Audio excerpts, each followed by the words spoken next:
Welcome back to Control or Be Controlled. Today we're talking about something almost everyone struggles with at some point: how to stay calm when life, stress, and our own minds seem determined to pull us in the opposite direction.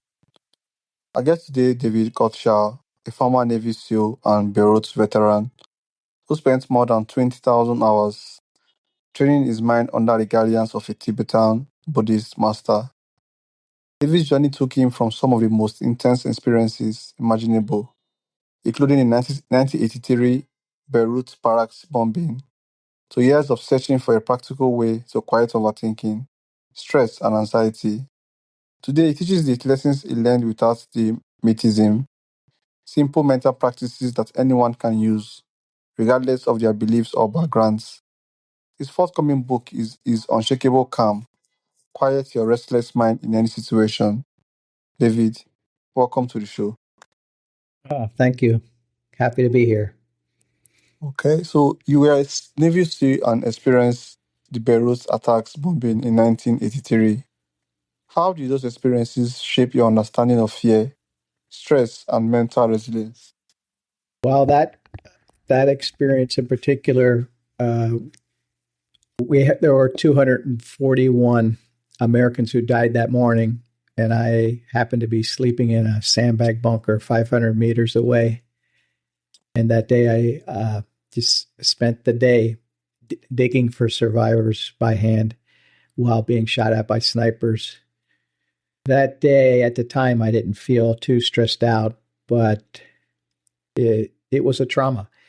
And it wasn't something that I could process, and that was the problem. So I repressed the emotions and the feelings for a long time, but it came to a point where they just kept coming again and again, and eventually had a meltdown, and that was the turning point. After that meltdown, I told myself, I know there's a better way. I just don't know what the better way is yet. I was 100% sure, but had no idea which direction I was going in and how I was going to solve this problem. And that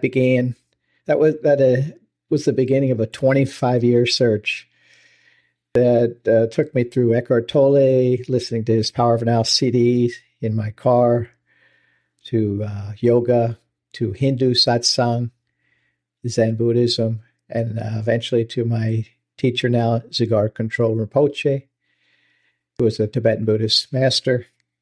And as you said, I've amassed over 20,000 hours of mind training, which has been the biggest gift of my life. And that mind training helped me sort through everything and understand things the way they are, connect the dots in time. And so over those years, I've developed a lot of tools that I can use for stressful times, tools to quiet my mind, and happy to share any of that with your audience today. Okay, thank you so much, David. So you spent more than 20,000 hours training your mind under a Tibetan Buddhist master. What were you searching for when you began that journey? The truth is, my mind wouldn't stop. I didn't have 5 seconds before another thought would come into my mind and pull my attention away from where I wanted it to be. And it was stressful. My mind was running me, and I didn't know what to do about it. I didn't know anyone who knew anything about this. Unfortunately, we didn't have anyone in my family who took a lot of time to grow their wisdom and learn these things. So I just had to figure it out for myself. But the main problem was overthinking, and overthinking can create anxiety and stress out of nothing until we can figure it out. Okay, so what did you discover about why the human mind becomes so restless, anxious, and caught in overthinking? Yeah, what I discovered is this, is that the mind is always going to produce thoughts, but we don't have to consider every thought as an order or a command. When we start to think of the thoughts as suggestions, then we have the freedom to allow some thoughts just to pass and focus on the thoughts that are relevant to the situation, that are helpful thoughts. And that knowledge, going from having my mind running the show, like think about a golf cart going down the street with a tin can on a string behind it. I was the tin can behind the golf cart, and the golf cart was my mind. And so what I've learned through my mind training is we can pick and choose which thoughts we want to follow and which thoughts we want to give our attention to, and we can simply allow the other thoughts to go with practice. And that was a major hurdle for me. I could feel that I was already gaining some freedom, and as I got better at just allowing some of the redundant thoughts to pass, my well-being improved, and it's pretty amazing. Okay, so you teach mind training without the mythism. What are some of the simplest practices people can use to become calmer without needing years of meditation or spiritual training? Well, for sure, the number one practice is breathing, intentional breathing. So when you feel stressed or uptight, is taking a time out, taking a slow, deep in breath, and then a longer exhale if you can. So maybe 4 seconds in and then 6 seconds out. And when we do that, that long exhalation sends a message to our nervous system that everything is okay. So we're calming our nervous system through the breath. That's an easy way someone can do it anywhere, anytime. Doesn't matter where they are, what they're doing. Everyone can take a few breaths, and it will reduce the tension and the momentum of the mind and provide some relief. And in time, we will breathe naturally. It's not going to be intentional. So when we feel like we're getting a little uptight, we will naturally start to breathe, and it will resolve on its own more and more. And ultimately, if someone practices for a long time, it's just effortless. It happens all by itself. There's no reminders. Nothing is needed. The calm is there all the time. So I'd like to add, as far as to the things that people can do it's kind of a quick fix. One is to call a timeout. So what really works well is between activities in the day. Let's say you pull up, you go to the grocery store, you pull into the parking lot, just pause there and take a few breaths before you get out of the car, because we're so used to just going from one thing to the next thing, and all this momentum and urgency starts to build up in the body and the mind. And so by just pausing between whatever activity we're doing, we regulate that tension, we regulate the mental load, and we rebalance the body. Because the body, if we go from one thing to the next, to the next, to the next, as you probably know, next thing you know, you're feeling kind of uptight. You know, your breath is short, and your mind is running faster, and the body is feeling tension. And so this is a way to reduce that very easily. So the breath and taking a time out, and soon you'll enjoy the timeouts. You'll feel the timeout was very beneficial, so it'll become a habit.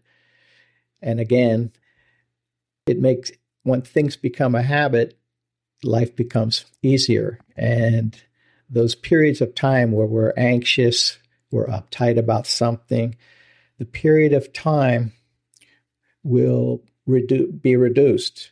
So in other words, if I'm anxious for 1 hour today about one thing, and I breathe and I relax and I pause, a week or two down the road, if I'm still doing that practice, it won't be an hour. It will be 10 minutes and I'll be done. I'll be back to my baseline. I'll be back to okay in 10 minutes instead of an hour. So each time we do a practice, it benefits us in the long term at the same time. All right. So, David, what is the difference between controlling your thoughts and learning to relate to your thoughts differently? Well, it's a process, but the secret is this: we need to spend some time and notice our thoughts. That's step one, and we notice the content of the thoughts. We notice how frequent they are. We'll notice that some of the thoughts don't serve a positive purpose. They're very abstract. That a lot of thoughts are repetitive, and we will come in our higher intelligence. We'll come to the conclusion that, well, all my thoughts may be well intentioned, but they're not all worth following. They're not all worth engaging with. Your common sense will just deliver that to you naturally once we pay attention to the dialogue long enough. And at that point, then it becomes easy just to dismiss a thought. And that's a breakthrough moment, by the way. When someone can sit there and just notice the thoughts, that's a huge step. But when they notice a thought and they just allow it to go, they just say, not now. And they don't engage with it. They don't follow it. They just allow the thought to go. Like the example, we are the sky, and the thoughts are like the clouds passing in the sky. So we're the sky. The sky allows the clouds to come and go. So think of that analogy. And when we can do that, even with the one thought, what agency that is. And so now we feel empowered that we have some control, that we're not being completely controlled by the mind, but that we have a say, we have some control. And that's big relief. That's a big step forward for someone who's just starting out. Okay, so David, after everything you have experienced, from SEAL training and combat to your years of mind training, what have you learned about where lasting peace and happiness actually come from? That's a great question, Darlington. And I've thought about it long and hard over many years. And my conclusion is that lasting peace and happiness comes from within. It comes from the joy of being, of being alive, just the simple joy of being. And we can notice that energy and that joy if we quiet our mind and we just feel our bodies. There's this sense of happiness, of joy there, of this energy of aliveness, which is the foundation. But it's hard to experience that unless we're grateful.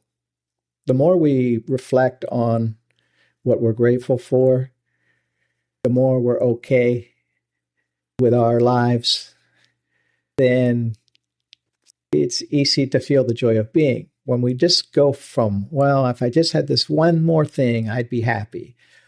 Or if once I become this and I do that, then that'll be it. I'll be happy then. So when we do those kind of things, we're like a hamster on a hamster wheel. We're going, going, going. Maybe we're going to get some temporary happiness or temporary joy, but it's not lasting. It will come and it'll go. And then when that's done, you'll say, well, what's next? If I had a bigger house, I'd be happy, or a new car, and you move on to the next. And this is what the consensus kind of teaches us. So what I would caution everyone is to observe life through your own eyes, connect the dots through your own direct experience, and don't rely on the consensus. Don't follow the consensus blindly. Use your critical mind and see how things really are, so that you don't get caught up in things like believing that a fancy handbag or a change in your hair color or something like that is going to be the lead to any kind of lasting peace and happiness, because it simply won't. Okay, thank you so much, David. So, for someone listening right now whose mind simply won't shut off at night, their mind is like a computer, always working, even at night when they want to sleep or are sleeping. What is one practical exercise they can try today to break the cycle of overthinking? Okay, so I'm going to use the nighttime example. We're having a difficulty thinking, and our mind is still trying to solve problems and anticipate what's going to happen the next day and all this stuff. The best way is the preventive medicine.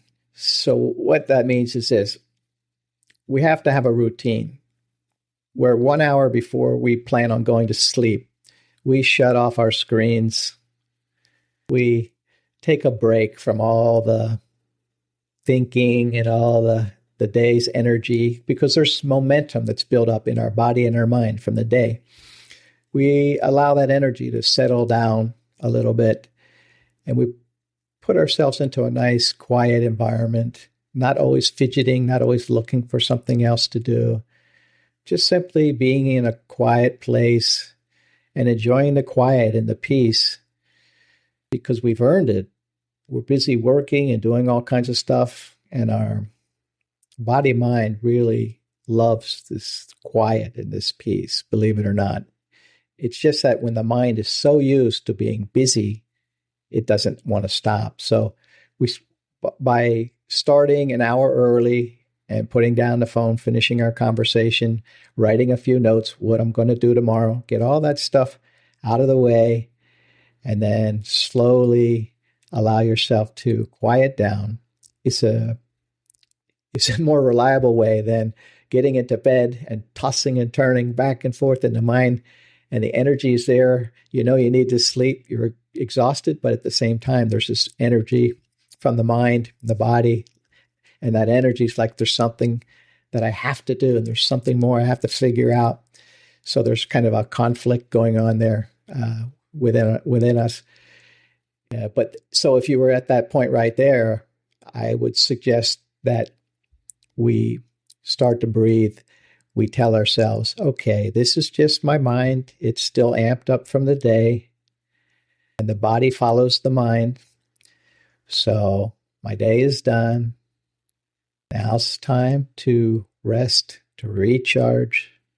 I'm on low bat. Whatever it is can wait until tomorrow. Take some deep breaths and just try to allow the self-talk and the deep breathing signal the body mind, hey, it's okay. Now it's time for recharging, and it's very important. It's needed. And whatever it is, it's not that urgent where I need to be figuring it out at 3 a.m.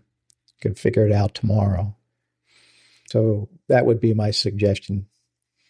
Thank you so much, David, for that wonderful suggestion. So, finally, if you could give people one mental skill that would make them harder to shake when life gets difficult, what would it be? So one last skill for what? One last mental skill that would make them harder to shake when life gets difficult, what would it be? We have a habit of just getting our mind involved in everything. We go from one activity to the next, and we create opinions and of this and that. We go through the news feeds, we go through social media, do all these things. And at the end of the day, what we'll find is the mind is busy a lot, but it's really not doing important things a lot. So all these things that are kind of for entertainment or just because we're a little bored, we're fidgety, they keep the mind working. And the mind really works better when it's fully rested. So what it is even all these little activities we do, like the social media, checking up on this and that, it increases our mental load. Think of the mental load as all the things that we're trying to figure out or all the ways we're using our mind during the day. That's a mental load. Think of it as like on a scale, you know? So I would suggest take a look at your mental load. And if you're feeling burned out, you're feeling like you have a brain fog, you're having a hard time, I would suggest reduce the mental load and also be aware of the momentum because the mind and the thoughts have a momentum, and that's what keeps us up at night. So become aware of your mental load and the momentum. And through that awareness, you can make small adjustments, which will improve the quality of your life. Thank you so much, David. Thank you for joining me today on Control or Be Controlled, and for sharing both the difficult experiences that shaped you and the practical tools you have developed from them. For those who would like to learn more about what you do and know more about your work, how can they do that? They could go to my website, davidgodshaw.com, and find out more about my upcoming book, Unshakable Calm, Quiet Your Restless Mind in Any Situation. And they can get a free 60-second reset, which will help anytime someone's triggered. They can just go to the 60-second reset, and it'll really reduce the stress and the longevity of the stress that we experience when we're triggered by whatever it is we're triggered by. And so I welcome everyone to go to davidgodshaw.com, or you can go to davidgodshaw.com/reset and get the document without even going through the website if you'd like. Okay, thank you so much, David, once again. This has been a very wonderful episode. And to my audience, if this episode is speaking to you, make sure you share it with someone out there who needs to hear this. As always, I love you guys so much, and I will see you guys on the next episode. Bye, guys. Thank you so much, David. Thank you. Take care. You too. Have a wonderful day.